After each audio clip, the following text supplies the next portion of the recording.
salam kita senantiasa tercurahkan kepada junjungan Nabi Agung Muhammad SAW yang hendaknya kita akan meladani dalam kehidupan sehari-hari, sehingga kita akan menjadi orang yang selamat baik di dunia maupun di akhirat.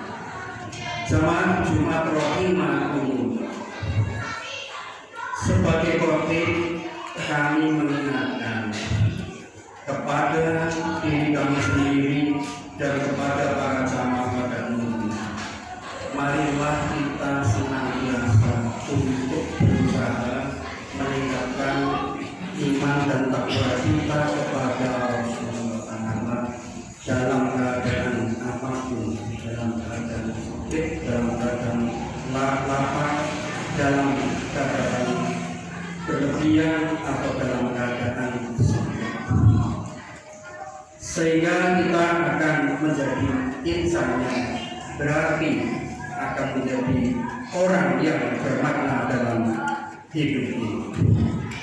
Jamaah Jumat rahimakumullah, salah satu organ tubuh manusia, salah satu panca indera kita yang sangat berpengaruh pada kehidupan kita adalah lisan atau mulut. Dengan lisan kita bisa selamat baik di dunia maupun di akhirat. Dengan lisan kita bisa masuk surga, tetapi juga bisa masuk neraka. Dengan lisan kita bisa bergembira, tapi juga bisa sedih.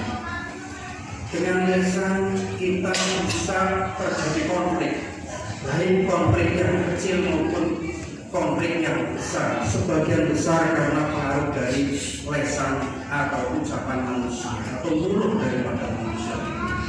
Oleh karena itu dalam Islam sangat penting untuk menjaga lisan kita dalam setiap tutur katanya, dalam setiap perkataannya, sehingga akan memberi manfaat kepada kita, kepada keluarga, dan kepada umat Islam, dan kepada umat selain Islam yang berjumlah.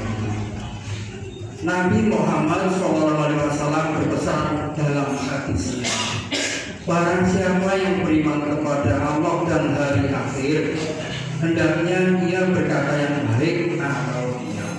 Hadis riwayat Bukhari nomor 6019.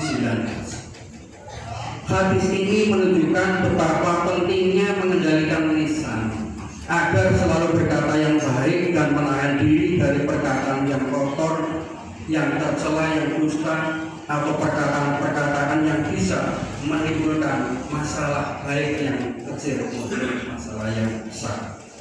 Pesan Nabi Muhammad SAW tersebut dapat diimplementasikan dalam bentuk mengamalkan adab-adab dalam berbicara. Misalnya berkata dengan penuh sopan santun, menghindari pembicaraan yang tidak penting, menahan pembicaraan yang mengandung unsur permusuhan, penghinaan, cacian, merendahkan orang lain, berdusta, serta menghindari riba atau membicarakan aib atau kejelekan orang lain. Maka dari itu sebelum berbicara, hendaknya kita memikirkan dulu apakah yang akan kita katakan baik atau tidak, dapat menyinggung perasaan orang lain atau tidak.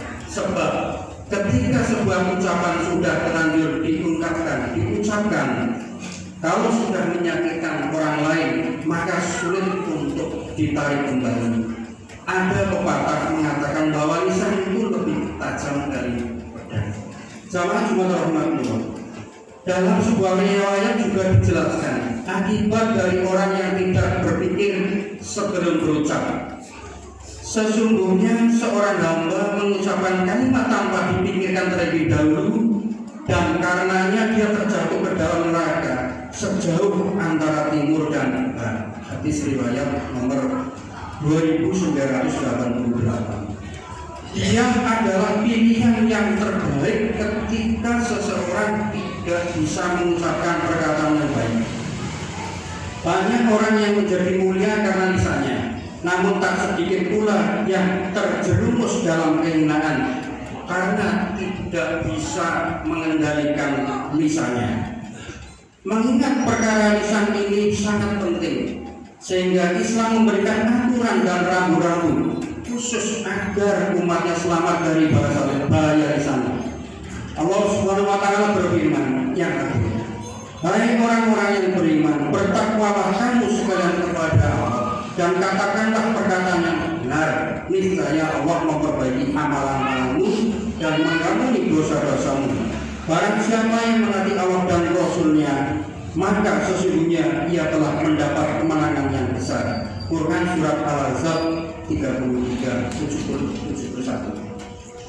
Di era reformasi sekarang ini, menjaga lisan ini atau berkata yang baik ini juga dimaknai dengan mengendalikan postingan di media sosial, membuat status dan lain sebagainya yang kira-kira bisa menyinggung perasaan orang lain, atau justru malah dengan postingan itu sengaja untuk menyindir atau menyakiti orang lain yang dituju. Sehingga sekali lagi dengan postingan-postingan tersebut akan membuat konflik, baik itu konflik vertikal maupun horizontal.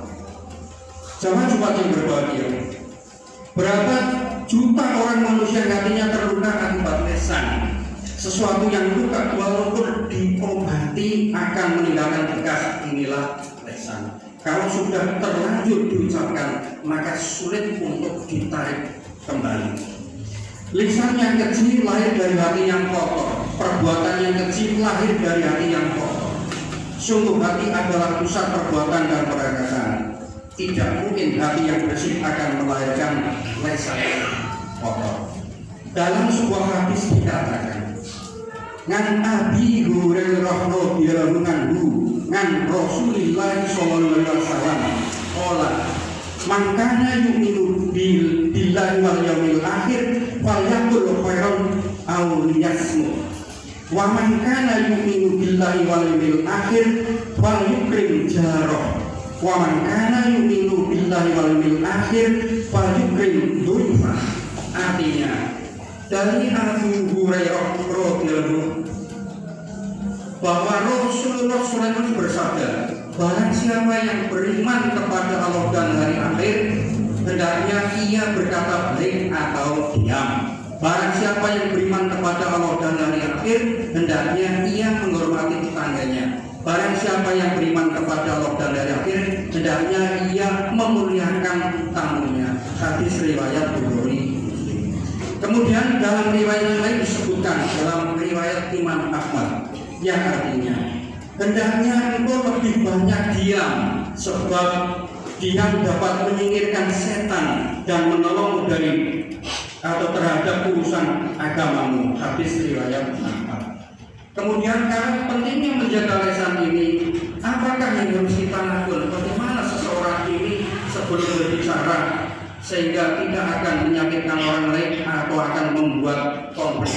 Maka yang paling penting adalah yang pertama, kita harus pikirkan dulu sebelum kita berucap. Kemudian nomor satu adalah kita harus bertutur kata yang santun terhadap siapapun, baik orang yang kita kenal maupun orang yang tidak kenal. Kesantunan seseorang dapat dilihat salah satunya melalui bahasa yang digunakan dalam kehidupan sehari-hari.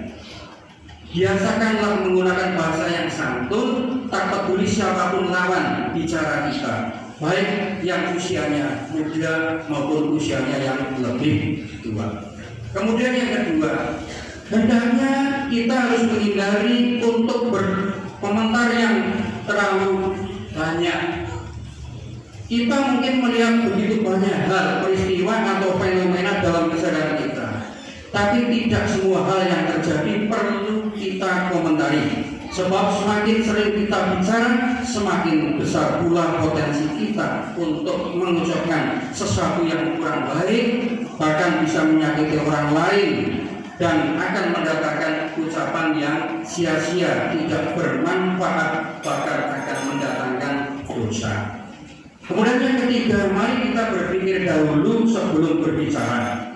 Orang yang sulit menjaga lisan biasanya asal bicara dan tidak memikirkan apa yang hendak dia ucapkan terlebih dahulu. Yang penting berani bicara, tetapi tidak pernah memikirkan bagaimana orang yang kita ajak bicara, apakah menyakitkan atau tidak. Ini harus kita perhatikan. Kemudian kita harus menghindari sifat tercela melalui lisan.